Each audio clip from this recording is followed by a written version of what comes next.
イブラーヒーム・ブン・アブドゥッラー・ブン・アブー・タルハを通じて、アナス・ブン・マーリクから伝わります。彼の祖母マリーカが、アッターの使徒ムハンマド様、彼にアッターの平安と祝福あれを彼女が作った食事に招待しました。預言者様はそれを召し上がった後、言われました。立ちなさい。あなたたちのために私が礼拝をしよう。アナスは言いました。私は私たちの敷物のところへ行きました。それは長年使い古されて黒ずんでいたので、水をまいて湿らせました。そしてアッターの使徒ムハンマド様、彼にアッターの平安と祝福あれが立たれ、私、アナスと一人の孤児、ヤティームが彼の後ろに隊列を作り、老婦人、マリーカが私たちの後ろに隊列を作りました。アッターの使徒ムハンマド様、彼にアッターの平安と祝福あれは、ニラクアの礼拝を私たちにしてくださり、その後、立ち去られました。サヒーフ、アルブハーリー380、解説、客先での礼拝と隊列の規則、預言者ムハンマド様、彼にアッターの平安と祝福あれは、人々の行いを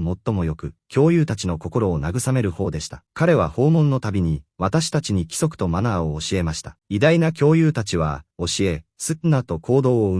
共同体に伝え、人々がそれによって宗教の規則を学べるようにしました。このハディースで、アナス・アッターが彼を喜ばれますようには、彼の祖母マリーカ、母方の祖母が、アッターの使徒ムハンマド様、彼にアッターの平安と祝福あれを彼女が作った食事に招待したと伝えています。預言者様は彼女の招きに応じ、その食事を召し上がりました。教友たち、アッターが彼らを喜ばれますようには、預言者様に自分の家で礼拝してもらい、その祝福を得るために、彼を自宅に招くことがありました。食事を終えた後、預言者様は彼らに立ち上がって礼拝をするように命じられました。これは、実践的な方法で礼拝の仕方を教えるためか、あるいは、その場所で礼拝することで祝福をもたらし、彼らのために祈るためでした。アナス・アッターが彼を喜ばれますようには、古い敷物のところへ行きました。それは長年の使用で色が黒ずんでいました。彼はそれを少量の水で撒きました。これは、清潔にするため、柔らかくするため、座る準備をするため、あるいは不浄の疑いを払拭するためでした。そして、預言者様、彼にアッターの平安と祝福あれが立ち上がられ、彼らは預言者様の背後に一列に並びました。アナスと孤児、ヤティームこれはダムラまたはドゥマイラ、ブン、サード、アルヒムヤリーダと言われています。彼は識別できる少年でしたが並びました。